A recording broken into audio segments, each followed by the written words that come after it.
So a quick overview of our gradebook. I've made a few changes for the second 9 weeks. I hope that they make more sense just for your information and for your students' information and for everybody to kind of be on the same page with how grades work. I'd like for you guys to look at a couple of things quickly and hopefully painlessly. So before we get started, all grades from here on out for this 9 weeks start with multiplication quiz for 1017. Then they go into 4.1a, which is a pre-test, independent practice, 4.1a, which is on the Google Classroom, and 4.1b, which is the post-test. And then there are various Khan Academy practices. There should be one for every week. And I think I counted the multiplication quiz for this week. So this is going to change into Khan Academy practices from here on out. But I wanted to give you guys an overview quickly of what you can expect to find in Gradebook.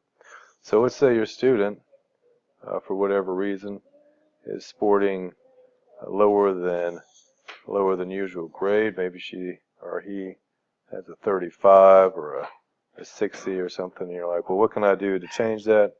We'll come on into Gradebook, and what you'll find is that in each one of these, starting with 1017, this multiplication quiz, it will tell you, hopefully, basically which ones they missed. Now, let's say your student's missing this grade. Have them send me an email telling me that they missed it, maybe why they missed it, and what they're going to do about it. Hopefully take another multiplication quiz, snip it, save it, and send it to me in an email so I can come back and change this grade for them. That would be probably the best way to take care of that. And then let's see, I want to take a look at, sorry, it goes all the way back to the beginning. You can see how frustrating sometimes that Gradebook can be for me. Here's 4.1a. I can find and use unit rates. Here's a link to the assessment. It will take you right to it. Here's an explanation of what the assessment is. All right. I want you guys to read this on your own time, but this is a pre-test. All right. And then you can take a look at, let's see, and the next one is, I think, an independent practice. Independent practices are labeled on the Google Classroom, and I'll show you guys that here in just, or excuse me, an independent practice, right? And these 4.1Bs are post-test. Now you'll notice underneath it, it says assessments. Now this is assessment is graded a little bit differently than the Class Connects engagement. It's 30% of your grade. So if you got a goose egg sitting here, that's really gonna hurt your score. All right, that's probably why this person has a 50 as opposed to a 62 or something, right?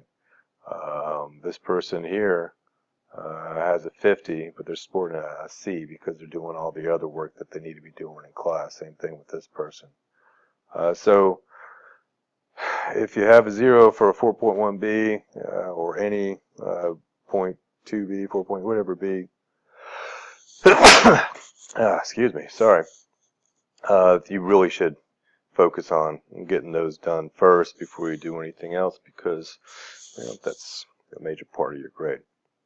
All right, enough about Gradebook. Like I say, if you just click on this, it'll bring you to some more information, and there's a link to the assessment here. It'll bring you right to it, and you can go for it. You can take the assessment, turn it in. Be sure you send me an email, because I do not go back and just check these for fun.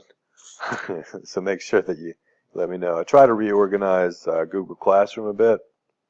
All your assessments are now under assessments. Class projects, I don't know, we don't have too many of those, but there's a few of them in there. This one's a big one. If you haven't finished it, you really should get on it. Here's some extra credit for those students who've been doing everything. They've got all their assignments, but for whatever reason, those mastery of the B assessments, they're still struggling with that. Well, if we need to find a few extra points here and there, and you've got all of your work done for me, and you've completed one of these extra credit things, and there's a good place for me to find some points for you. Okay, so make sure you're doing the extra credit. It will help out your score. Independent practices, right?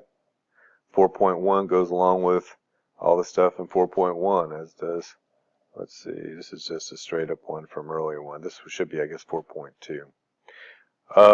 Khan Academy practices. Go back and show me. Khan Academy is a new thing we're doing now this last couple of weeks. Let's see, it should have the sign up in here as well. Here's a sign up.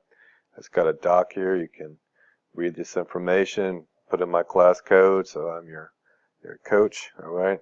So make sure you're in Khan Academy, because you should have an hour of practice in Khan Academy each week. I give students 10 to 15 minutes at the beginning of each class to work in these, or work in Khan Academy. So there's no excuse. Now if they end up at the end of the week and they've got 45 minutes as opposed to 60, then I would encourage them to on Friday to spend 15 minutes or however long it takes to get that 100, because that's an easy score to get. So I highly encourage you to monitor your students' activity on Khan Academy and all of this stuff, really, because I've got a lot of students right now who are in trouble with failing this class.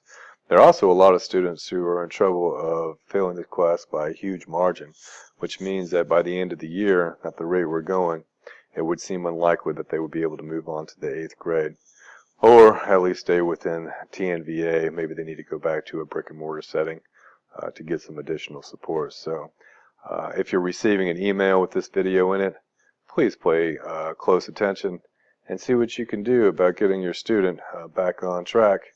I think I've tried to lay everything out now nice and neat, starting with October 17th. Get all those assignments cleared up for me, then I'll be more than happy to go back to the first 9 weeks and maybe make a few adjustments as we need to. So I hope you enjoyed this video, in the sense that you learned a lot about how I grade your kids, and hopefully we can get ourselves back in a good position for the rest of the year. Thanks.